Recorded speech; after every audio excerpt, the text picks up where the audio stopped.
Well, we have another super exciting video to do today. I know you are excited and I'm excited because we have here in the office, in the studio, Joesph Smith, the founder of the Mormon Church. Now, it has been rumored that he died, and we got the special privilege of having him send us some information, and we've certainly checked it in our genealogy, didn't we, Mr. Smith? Yes. And he didn't die. And he's claiming, and let me get this right, Mr. Smith, that basically because you're a prophet of God, you die when you want. You're not like the rest of us. Yes, he says that. Now, he doesn't want to be on camera because he believes there's a very important principle for the world and for Mormons, and that is, if you see him, then you don't get any test. And the Mormons are really into test and making sure you have faith that he's really here. He's smiling. He is really here. That's a funny dude, man. I like him. It's a good personality. Now, the other thing he insisted on is a sign language, because I understand sign language. He doesn't want his voice. There's no one alive that could recognize your voice, right? Yeah, but he says sign language. He says he has to be very, very careful. The angel with the sword is in the room. He sees it, but none of the rest of us can see it, right? Okay. All right. Well, Mr. Smith, Joesph, well, President Smith, Military General Smith, I don't know what to call you, but Elder Smith, I don't know. But I have a lot of questions that many people have about your background and your history and the church that you basically founded, an American church. Wait a minute. The interpreter's saying that he didn't found the church.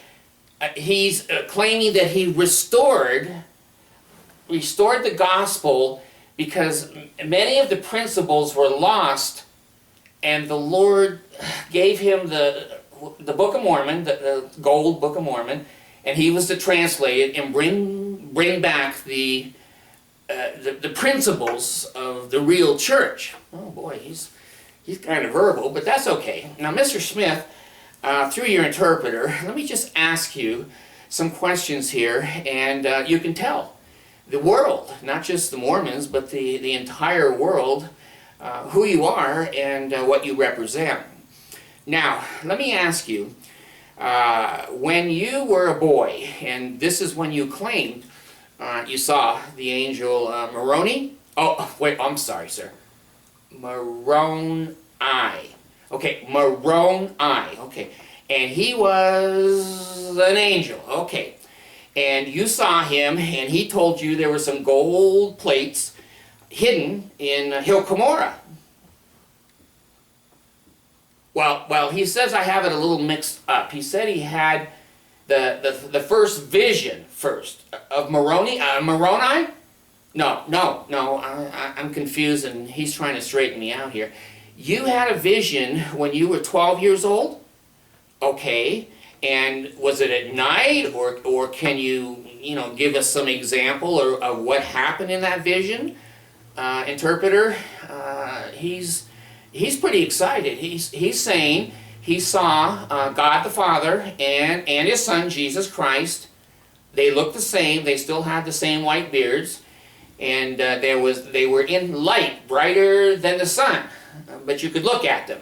Yes, he said, yeah, it's brighter than the sun, but he could look. And the one turned to the other, I guess, was it the older one, sir? The older one, and said, "This is my beloved son, hear him." Okay. And what did the beloved son say to you? Oh, many confidential things that he's not allowed to share with the world, but that his job would be, his name would be heard for good and evil throughout the history of the world from that point forward. There's a lot of truth to that, I guess. So maybe the son wasn't lying. And then they left. Yes, I understand, sir, they left. Okay. Well, then where does the Moroni, where does he come in? Oh, he was in your bedroom. Well, was he like in the closet or hiding under the bed? What's it? Interpreter?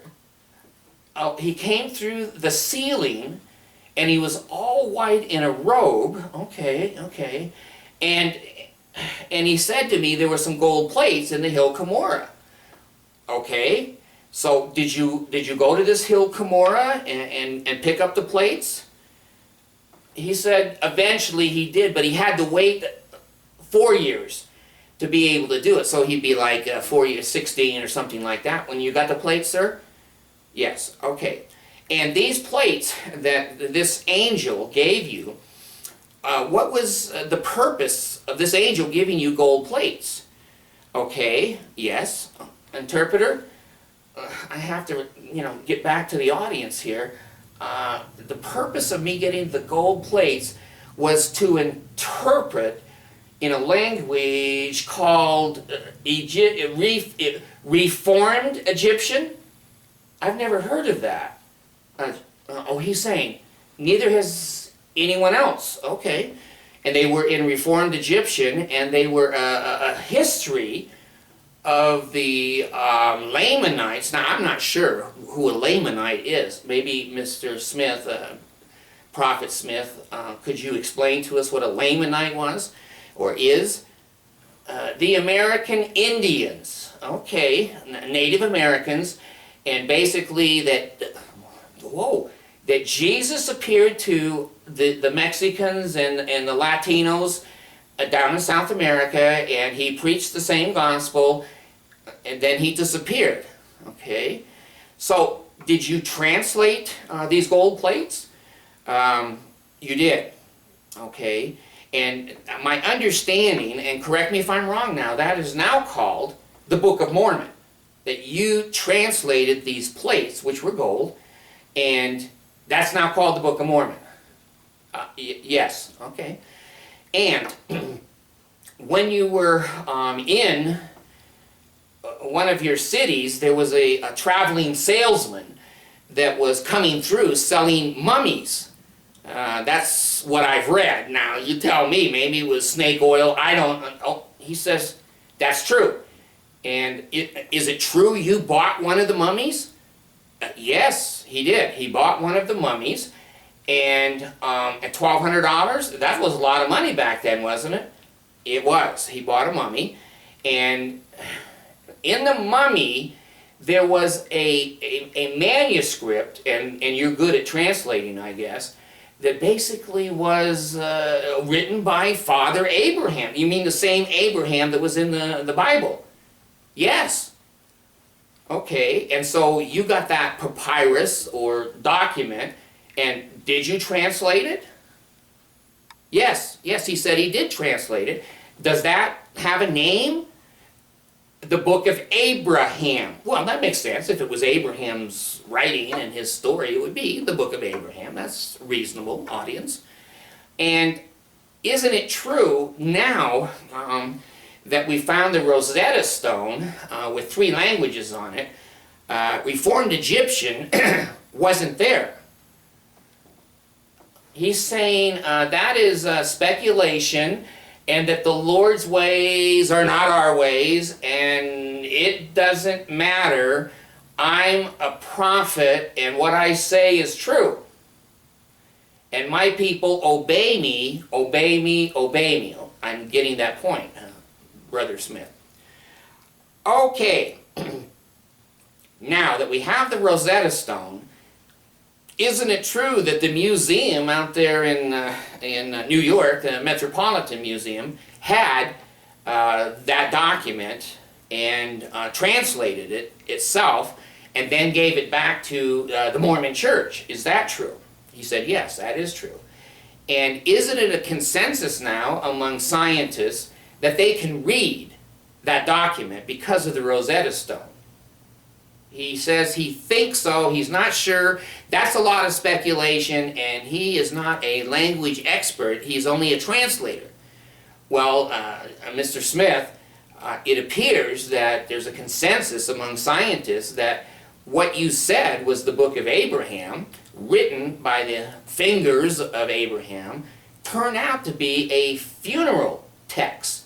That all mummies from Egypt, that was kind of like their signature prayer inside that particular mummy, and that the entire translation, and I hate to say this because I don't want to hurt your feelings in any way, you know, I'm just trying to get the information to the people, but they say that the translation that you made has nothing to do with anything with Abraham. It just has to do with this mummy you bought and its funeral text. Do you have a comment on that? Well, sir, sit down. I don't mean to offend you, please. I don't mean to offend you. I've just got questions that have come through our fax and emails, and I'm just trying to ask you what generally... Mr. Smith, interpreter, he's going for a drink of water, okay, and he's jumping because he needs exercise. Okay, well, Mr. Smith, thank you for coming back, and please sit down, and it seems to me you didn't answer the question that I had. Do you have a comment that everyone has said that has credentials that the book of Abraham is... I can see your white knuckles there, but let me ask, is the book of Abraham fake? He's not going to answer that question. The interpreter says he's extremely upset and that the Spirit of Jesus has told him not to answer that question. Okay, well, that's fair. You're a religious man, and so I'm going to accept that. I don't know if the people are going to accept that. Now, let's go back a little bit to Kirtland, where you and your group built a temple. Isn't that true? He said, yes. That's the first temple in this dispensation. Is that the correct word? Okay. The first temple in this dispensation you built under the direction of Jesus Christ. Okay. And now I've read, and again, I don't want you to be upset, but I've read that when that temple was dedicated, there were angels sitting on the roof and standing around, perhaps brighter than the noonday sun. I don't know, but was that true, that when the temple was dedicated, there were angels sitting up on the roof? He said yes, that is a true interpretation of what happened there. Now there's something else that happened there, Brother Smith, if I can just clarify a little bit. You printed some money, the Kirtland Money Fund and Kirtland Society Fund. He said yes, he did have some plates and you printed some money, okay. And that it basically wasn't American money, it was like Mormon money. Well, if you want to call it that, yes. Well, isn't it true that you went to the community, but mostly to the Mormons at that time, and asked them for United States currency that was traded and bartered in the United States, and in exchange you gave them, please don't be offended, but it's like monopoly money. He is offended. The monopoly game had not been invented yet, and there were no houses or hotels to buy. Yes, sir. I guess perhaps I'm mixed up. The money you printed had no value. Is that true? He says it has value to him, but the community didn't have enough faith and you had to hightail it out of town? Okay. And the people that were forcing you out of town were, apostates, Mormons that didn't follow your instructions and were hateful, vengeful, and you had to hightail it out of town. Okay. Now let me go back just a little bit further with Emma Smith, who's your first wife. Did you have a job? There's some saying that you never worked a day in your life. Oh gosh, now he's a little bit very forceful. I've worked all of my life for the Lord, and I have been compensated for the work that I've done. Well, Mr. Smith, I guess what I'm asking, have you ever had a job that didn't work for Jesus? Yes, okay, and would you mind explaining how you made money? He says he was a treasure hunter and a gold digger. Okay, were you successful at that? He says not really, not really. So you were kind of poor. I know your father had a farm and sometimes you helped on that farm, but generally speaking, you never had a job. Would that be a true, fair statement? He said it's true, but it's not fair. Okay, well, I'm sure our people can accept that too. There's talk about a seer stone. And he says, yes, yes. And when you translated the Book of Mormon, now again, we've seen pictures of the Mormon church today that shows you sitting across the table from Oliver Cowdery, and you're looking at the gold plates, and you were translating and saying to him what the translation was, and he was your scribe and writing it down. He's saying that that's it's basically true, but there's some details left out. Well, Brother Smith, I know you're trying to be honest and straightforward here. Would you mind if I ask what are the details that are left out of that picture of you translating? You had a hat. You mean like you put on your head? Yes, he said, like a hat on my head. And he said he would put okay, let me make sure I got the translation right on this, because it's amazing, sir. It's very, very amazing. He put a rock, the seer rock that he used to treasure hunt with, and he couldn't find anything evidently. He put it in the bottom of the hat, okay? And then he put his face in the hat, and the Spirit of Jesus would come to him and show him the words of the Book of Mormon, and then he would dictate that to Oliver Cowdery.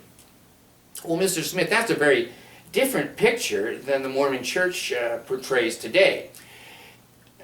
I'm sorry, I didn't... That's not important.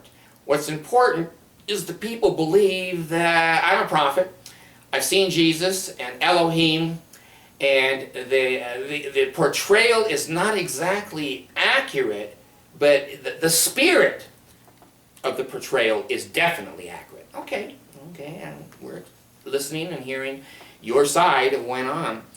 Now let me move you to, you guys kind of moved west, is that true? Okay. And isn't it true that you actually built a city? Yes, yeah, oh, he's very proud of that. And the city was called Nauvoo.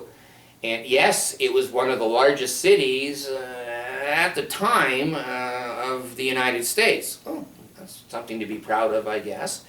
And you got a charter for that city from Governor Boggs, is that true? The state governor? Yes, that's true.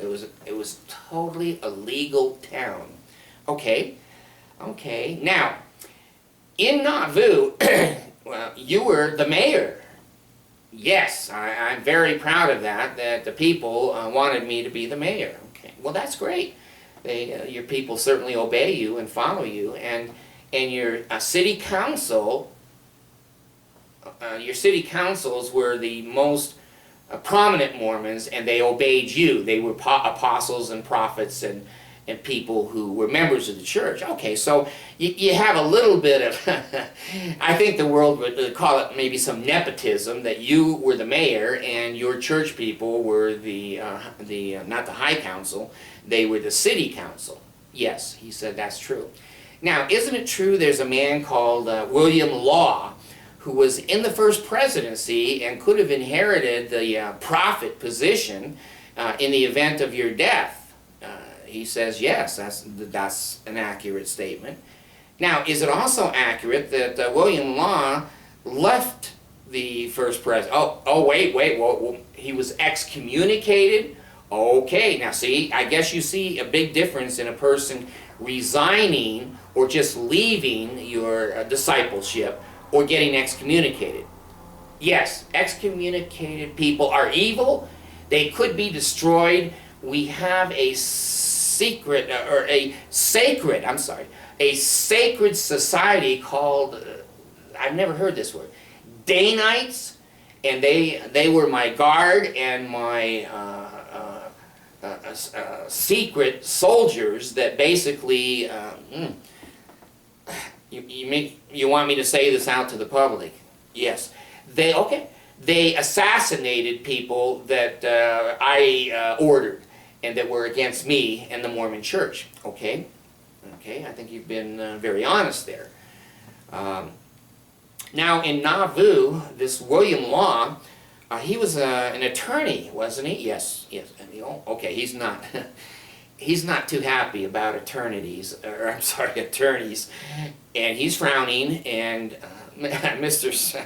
It's okay to spit on the ground. We don't have spittoons here in the studio, but we have a janitor, and it's kind of like your modern church now. The janitor is a member of the crew. It's not a real janitor, but that's okay. You can spit on the floor. That's I understand that you're upset about that. Well, anyway, he and I think Bennett, who is a doctor, is reported to have owned the Nauvoo Expositor. Oh my gosh. He's wiping his forehead, his head is going back and forth, and I can see this is a little bit of an emotional question. So I'll give you sir, you don't have to cry. There's no reason to cry.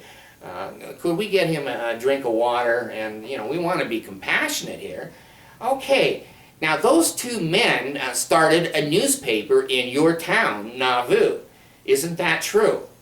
He said, yes, it is true. It was an evil newspaper run by evil men. Okay. And it was a private company. Is that true? Yes, it was. The church had nothing to do with this group of people and ownership. I understand. Now, isn't it true that you being mayor with your city council declared around midnight one night, a special meeting that you had, that the expositor, the Nauvoo Expositor, was a public nuisance? Yes, it was a public nuisance, and it printed lies, lies, and lies. Okay, Mr. Smith, you don't have to raise your voice. I'm trying to be civil here. I really am, and I don't mean to upset you. And can you tell us what you ordered done to the Nauvoo Expositor? Well, the Lord instructed me to destroy it. Okay. Now, it's a public newspaper, freedom of the press, all that kind of stuff. Sort of. But when you go against the Lord's servants, there is no freedom of the press. You will print basically what we say. Okay? And you and your people that you instructed, is it true that you went there in the night and threw all the type out of the building and basically all the paper, and you burned it in the streets of Nauvoo? He says yes and no. We went there to see that the lies stopped being printed, and a non-member threw a match on the pile of things that we took out of the building, and yes, there was a fire, but we didn't start it. The Mormons didn't start it, and I was the city council or mayor there. And our fire department came, but everything was burned and lost. Okay, now, a lot of people are asking, and I am kind of skipping back and forth, but I know you're an intelligent man, and back and forth you can handle. Where are the gold plates that you translated? So people might be able to see them, or touch them, or, clarify for themselves that they do exist. Moroni took them back into heaven because the Lord wanted the people tested to believe in me. So you don't have the gold plates. No, Okay. And so, in Nauvoo, since you were mayor, isn't it true that you also built a militia and you were the colonel or the top general of the militia? He's very proud of that, yes. He did build an army to protect the Mormon people, the saints, I'm sorry, and you were in charge of that particular militia. Now, Mr. Smith, a lot of people will say, why did the Mormons, and I don't think this is funny, please sir, that was not disrespectful. I don't think this is funny, and I'm going to try to control myself, but why would you need an army? There were many non-members that we clashed with because we said we were here to inherit their lands for free, and we would not trade with them, and they were upset, okay? So you needed a militia to kind of protect your people, okay? Now, let me go back to a little spot here, and I hope, again, I don't mean to intrude into your personal life and your family, but there are many of our viewers that would like to know from Joesph Smith's own lips, isn't it true that you received a law from God that you were to be a polygamist, that you were supposed to have more than one wife? Yes, that is true. Oh, wait a minute. And there was an angel that had a flaming, no, not a barbecue, a flaming sword, and the angel said they would cut your head off and destroy you if you didn't marry more women. Okay, well, that's a good reason to marry them. You know, I don't think I'd want it, or my audience would want their head, you know, beheaded. Maybe they would be polygamous, who knows. Well, when we look at the genealogical records in the modern church today, the Mormon church, it indicates that you were married to, wait a minute, he's twisting in the chair, and the chair is now, it's facing the wall. Mr. Smith, President Smith, I know these might be sensitive questions, but again, it was your life and your lifestyle, and you have an opportunity here to basically tell the American people these rumors and these vicious things that the press says about you and books are not true. Okay, he's turned his chair back, and he seems to be listening. Isn't it true that the Mormon Church of today carries over 30 women that you married? He says he's not quite sure of the number, but it's more than one? Okay, that's his answer. It wasn't maybe 30, but he doesn't know. Now, do you know this? That record clearly indicates that, I think her name was Fanny Auger, Emma, your I don't want to say real wife, but your wife that was married before these other girls showed up, Emma drove Fanny Auger out of your house. Yes. And that was because maybe, well, at least Emma says that you were intimate with that 16-year-old. And I think she was an orphan that was sent down to you from Canada. Now, I could be wrong on that. But is it true that Emma basically drove her out of the house? He said, yes. Emma had a great misunderstanding, and I told Emma, who are you going to believe, me or your lying eyes? So she walked in, I guess, when you and Fanny were discussing the gospel naked. Okay. Hey, how you teach your religion, that's your own business. Now, Heber C. Kimball, you knew him, and he was kind of a friend. Yes, a good friend. Isn't it true that you wanted to marry his wife? That's speculation and poorly documented. Well, Mr. Smith, I'm just asking you, did you want to marry Heber C. Kimball's wife? And he's not going to answer that. He's given me the signal here that, you know, oh, that signal means don't ask, or I could get my head cut off. The Danites, Yeah, well, I might have mentioned, you know, the Danites. Okay, I'll just kind of keep the questions short and simple. Okay, that's what he wants. Well, after Fanny, and she was about 16, you went to Heber C. Kimball and asked for his wife.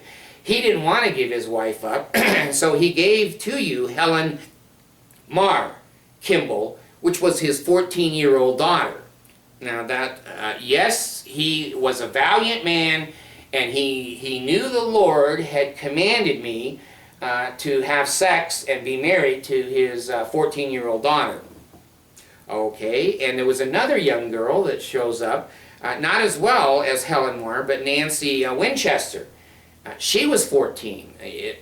He says he doesn't know how old she was, but she did have a teddy bear with her. Well, sir, you married these younger girls because they had teddy bears and you were an admirer of teddy bears? Am I understanding what you're saying here? He said he doesn't have any interest in the teddy bears. There was something else that he was interested in. Well, Mr. Smith, this is family stuff here, so let's not have you go in. I know you've made some statements about some of the women that they've been the greatest pleasure of your life, but I don't think that should go out to the public. Now, the other women you married, more than half of them were already married. Isn't that true? He says he doesn't know the number. The men were on missions, and you believed that you were instructed by Jesus to protect those women while the men were on missions, and so you spiritually married them. Okay, wouldn't the modern society call that adultery? No, well, they might, because they're evil and Satan is trying to influence them, but for Mormons who believe in Jesus, it was not an evil thing. And I was married to several younger girls. Well, Mr. Smith, don't the records show that about a third of your marriages were girls that are under 20, 16, 14. That may be true. But I married some older women too that were in the 30s. Okay? And yes, the men were on missions, and I took care of their wives, if you know what I mean. Again, Mr. Smith, this, sir, this is family stuff here. So when you say, do you know what I mean, we've read some of the journals, and my support staff have kind of indicated that we know what you mean. Now, after you burned the Nauvoo expositor, Governor Boggs pulled the charter from Nauvoo. It wasn't a city anymore. Yes, he was a very evil man. So your behavior of burning the press didn't have anything to do with him pulling the Nauvoo charter? Absolutely not. I think Satan appeared to him and just arbitrarily and capriciously he pulled the charter, and then he blamed the behavior on the Nauvoo expositor being burned to the ground. I see. And you were, I don't like to keep using this word, but you were hightailing it out of town on a horse, weren't you? Yes, the Lord told me that I needed to protect myself because I was a prophet. And, okay, now let me ask you this. It was the Mormons in Nauvoo that confronted you and said, you know, why are you running? Why don't you stand up for us and continue to... He says, that's true. There were a lot of, well, apostates or non-believers, and I felt...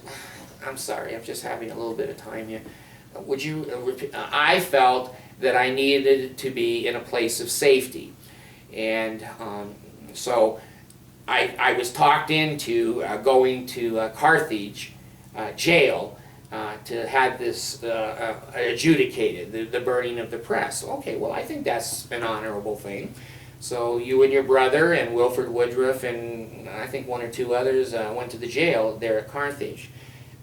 Isn't it fair to say, and I'm just asking the questions.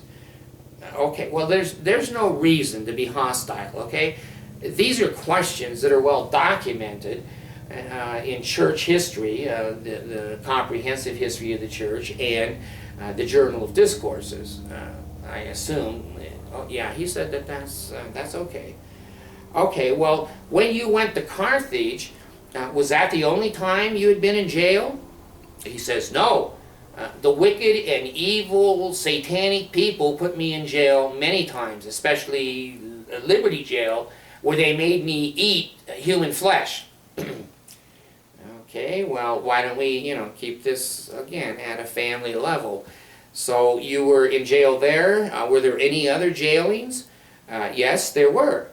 Okay, there's a rumor that maybe you were tarred and feathered, which was a punishment back in those days for rebel rousers or whatever. He said, yes, they were very mean, and the tar was very hot, and they put feathers on me, but I did preach the next day to the saints. Well, that's admirable.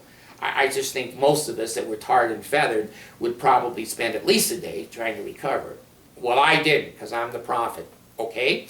Now, my understanding was that there was a doctor in that group. Yes, there was a doctor in that group, and he came to cut my nuts off. Oh, Mr. Smith, could we keep this somewhat family? He says castrated. Okay. That he was there to castrate you, and I hate to ask this, but was he successful? No, I ran like hell, and I got away, and I still have the family jewels. Okay, kids, you may want to move away, and parents, you may want to cover your kids' ears. So, Mr. Smith, let's go back to Carthage jail. That was a time that you were there with 3 or 4 other members of your high authorities in the church, and the jailer let you go upstairs rather than being downstairs. Yes, he was very kind, and he sent us upstairs, and we had a room, okay, and somebody smuggled a revolver and as I understand it, some kind of a little gun. Okay, like a little Colt. Okay, so you had a gun and Hiram had a gun. Okay, and now my understanding is that people rushed the door that were a mob, according to Mormon doctrine, and they were there to kill you, and not castrate you this time, but to kill you. He says, yes, those were an evil mob. None of them were Mormons. The Mormons all loved me, except the Nauvoo expositor, which was going to put out a paper that was telling about my polygamous and young wives. Okay, so they rushed the door, and what happened then? I put my pistol through the door and shot and killed 2 people and seriously wounded another. And then Hiram didn't have a chance to use his derringer. That's the right word, not a Colt, a derringer. He never, he never shot the derringer. No, he was shot in the face and died before he could use it. Okay, well, I understand that. And what happened to you? Well, I didn't die. People think that I died, but I was shot 5 or 6 times, and I ran to the window. And I yelled, is there no help for poor widow's son? Okay, now Mr. Smith, you weren't the poor widow's son. Where did you come up with that kind of a cry? Oh, you were a Mason. And that's a secret code sentence that if anyone was in the audience and were Masons, they should come to help you. Yes, but there were no Masons. Okay, there were no Masons. And you were shot and you fell out the window by the well. Is that true? Yes, it is true. And they thought you were dead. Well, my high council people put me in a wagon, and then they realized, like Jesus, I never died. I was immediately resurrected, and that's how I sit here in front of you today. Well, okay, we understand that. Let me ask you, since you brought up the Mason issue, was there a Masonic lodge in Nauvoo? There was. Okay, and you joined the Masonic lodge. Oh, and you raised to one of the highest degrees. in a very short time. Well, that's very, very commendable. A lot of people are saying that your temple ceremony, which I guess the Mormons call an endowment, was stolen Masonic symbols, signs, and tokens that are in the Masonic Lodge. It's a coincidence, it's a coincidence that the Mormon temple endowment parallels in some areas the Masonic order.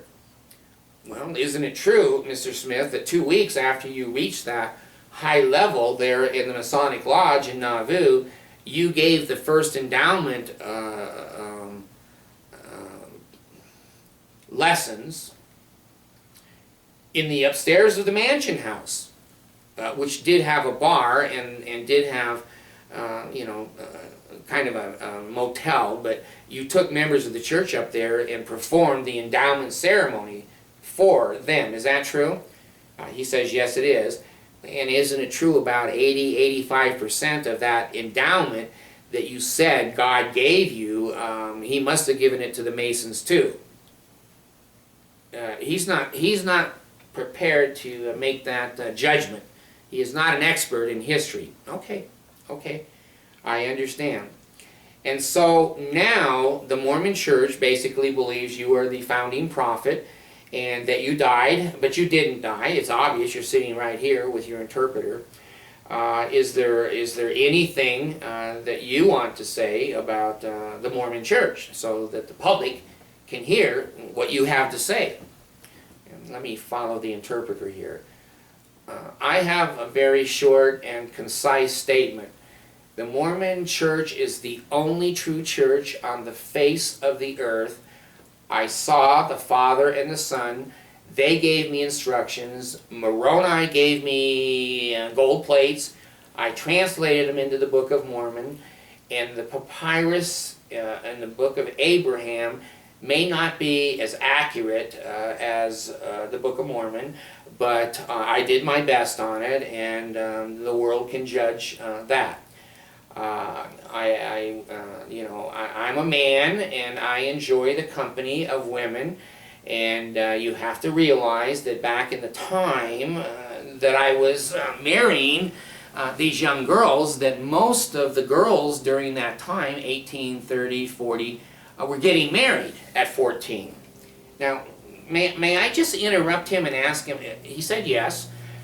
Mr. Smith, President Prophet Mr. Smith, isn't it true that the average age at that time that you were marrying 14-year-olds were 18 to 21 for females?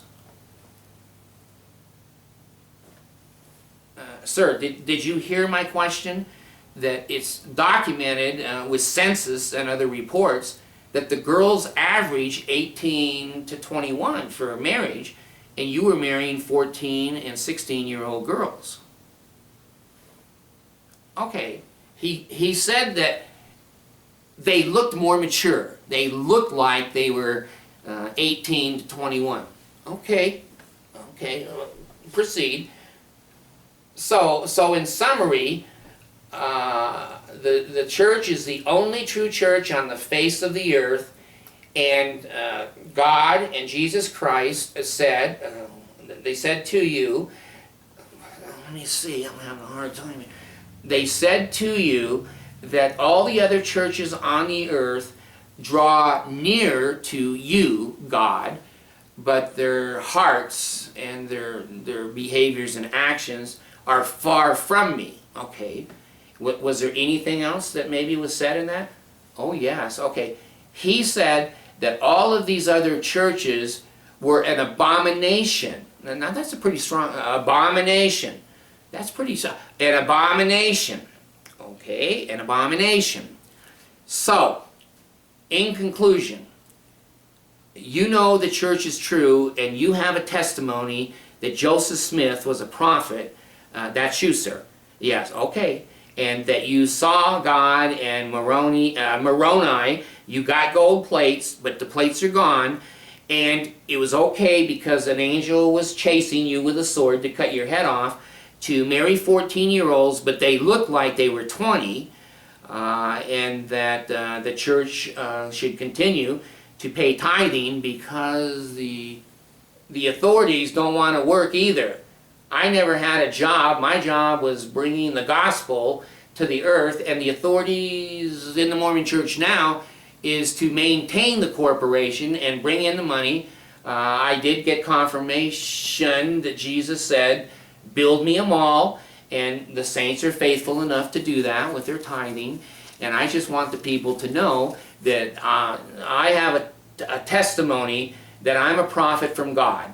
And if they read my Book of Mormon, they will get a burning in like fire, sort of like fire, a burning in their bosom, that the church is true, the Book of Mormon is true, and I'm true. Well, Joesph Smith, thank you very much. I think you've been very kind to come here. I'll just shake your hand, yes sir, and salute you because of the militia. And thank you for coming and telling us the history of your life. And now the members of society can take a look and decide for themselves. He says that would be very fair. And to remember, he is a prophet of God. Thank you so much, sir. You have a good day, and our people will guide you out, and we have some water and donuts for you. Thank you very much. This is David, and we've had another wonderful interview with a member of the in fact, the founder of the Mormon Church, and he has certainly given us the philosophy and the doctrines of the Mormon Church, and you and I can make our own mind up whether he's telling the truth, and you know, we can read the Book of Mormon and the Book of Abraham and decide for ourselves. Is this man, thank you sir, thank you. You believe he's a prophet? Pay your money. Go to the mall.